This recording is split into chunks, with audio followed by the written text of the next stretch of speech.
Ciao comrades, thanks for joining me today. My name is Michael and today we are looking at the latest Vita Homebrew releases. Then there was a huge update for the DS Emulator on the Vita.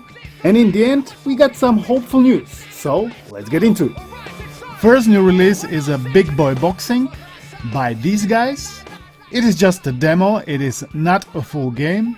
In spite of that, we can nicely see the mechanics and overall aesthetics. And they are very nice. It was clearly inspired by the likes of Punch-Out. You can dodge left and right, you can jab, you can punch to the head, or you can even do this very powerful shot with triangle.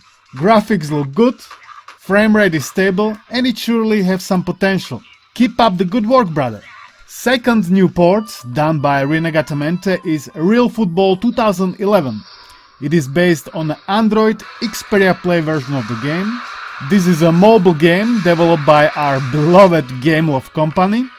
FIFA and Pro Evolution Soccer ruled the console football world, but then Gameloft came with FIFA for phones called Real Football. And let me tell you, the playability and enjoyability is very close to the console quality games. There is a lot of things you can do in here. Different passes, different kicks, different tricks to get past the defenders. They're gonna learn you all in a training, so don't skip it. The graphics are pretty, frame rate is stable, everything is controlled perfectly with the Vita physical buttons and joysticks, and it feels absolutely brilliant. Installation process is same like with every other Android port. Install plugins, then copy data files over to your UX0 data/realfootball folder, install VPK and job done. If you need any additional help, check out our Discord. If you are a fan of football games, you should try this one, I think you're gonna like it. Now let's get into DS Vita emulation. I installed this update not thinking much of it, but man, was I wrong. This update is absolutely mind-blowing. It surely surpassed all my expectations. Here in the options we got a few new settings. Accurate, partial sound HLE and normal HLE. Here you got all the explanation. Accurate is the slowest, best compatibility, and HLE is 20% faster but worse compatibility. And you should use accurate if game crashes, get stuck or bugs occur. First I tried New Super Mario Bros. With audio enabled and with HLE. You have to experiment with every game and see what option out of the 4 works the best. And I'm very pleased to tell you that New Super Mario Bros., even with audio enabled, is playable. I would have never thought that in 2025 I would be enjoying it on my Vita, but hey, here we are. Jarek surely knows how to optimize properly the emulator.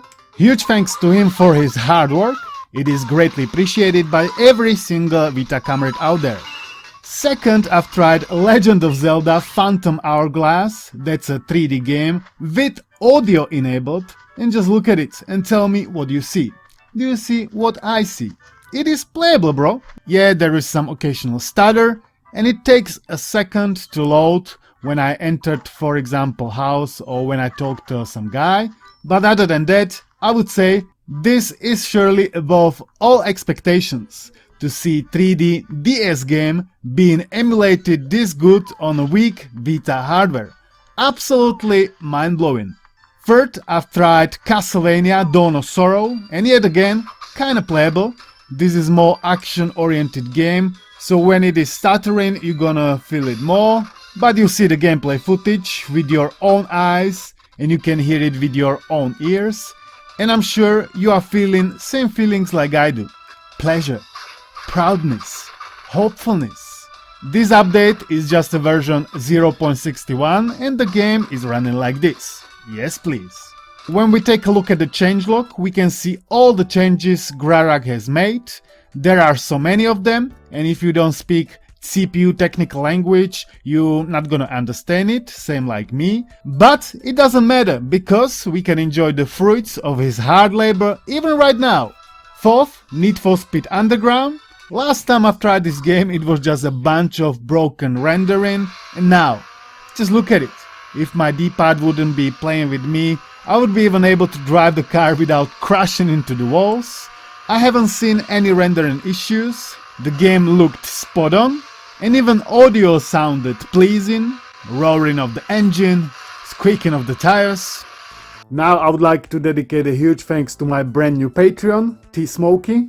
Your support, as well as the support of all the other Patreons and supporters, is greatly appreciated. And it surely drives me forward. I just want you to know that. Big thumbs up. Fifth, Mario and Luigi, Partners in Time. This one was running again surprisingly good.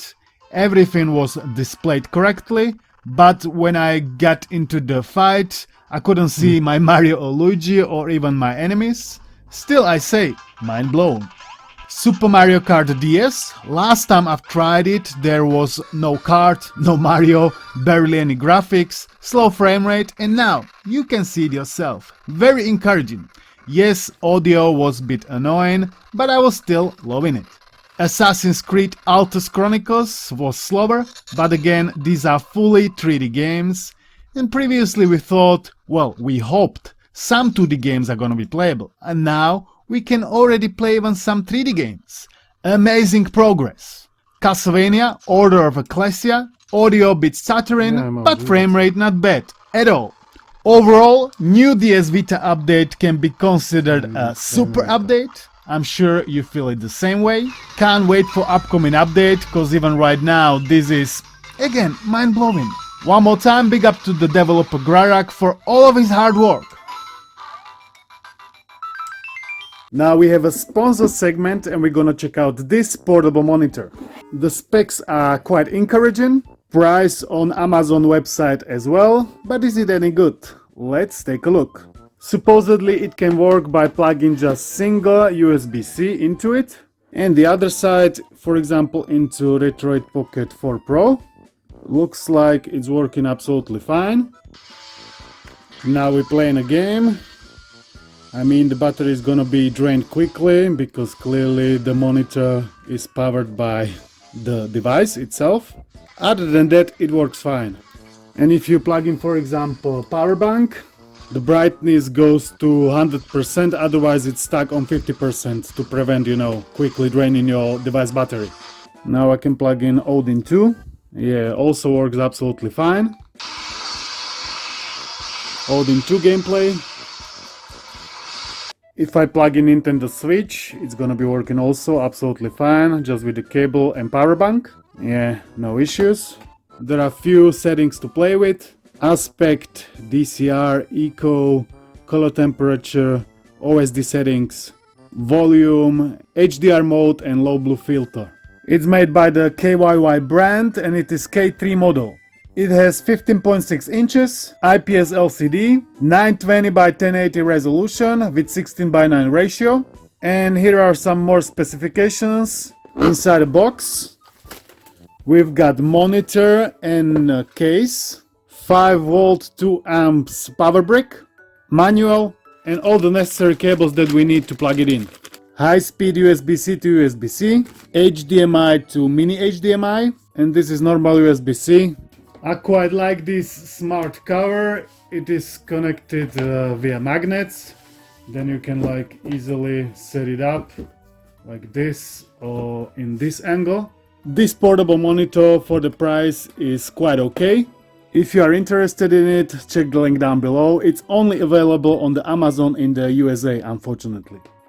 Next new release is an Android port of DuckTales Remastered by this developer.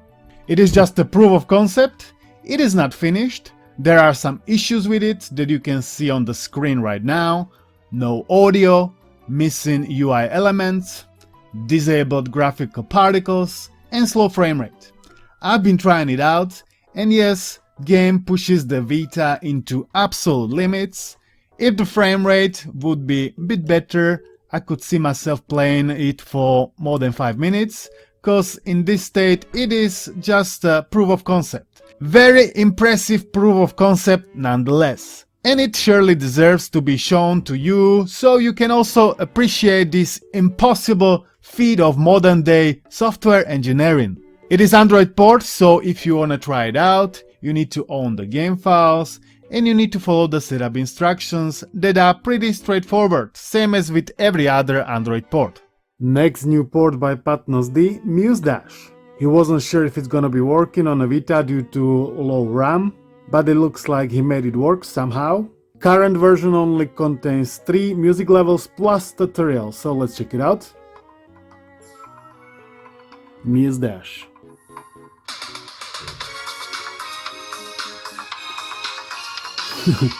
Looks like Patnos still believes in April Fools, because this was indeed released on the 1st of April. When I see this video, I'm not really pissed off, I'm just happy, because it makes me feel good, so I hope it makes you feel good too. Okay, enough. Next we are looking at this website, phony.network.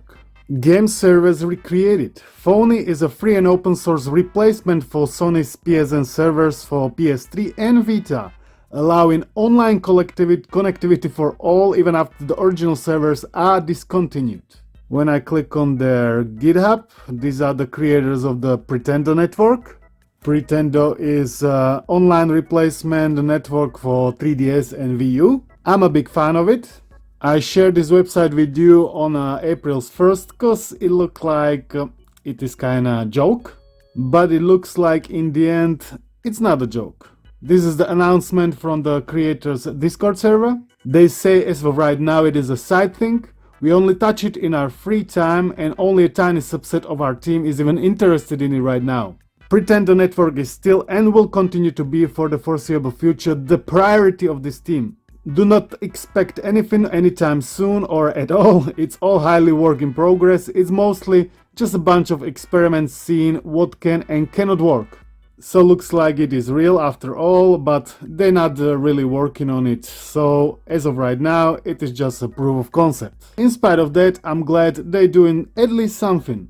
After a recently released online multiplayer for Killzone Mercenary, this is another great news. I mean, even if there is nothing coming out of it, I'm sure in the future there is gonna be something coming out of it.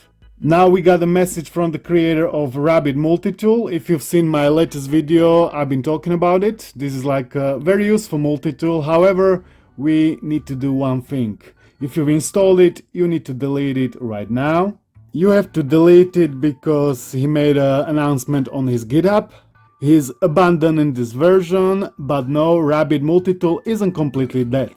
He wants to work on this tool but from the scratch. Here he is offering a really detailed explanation of what went wrong.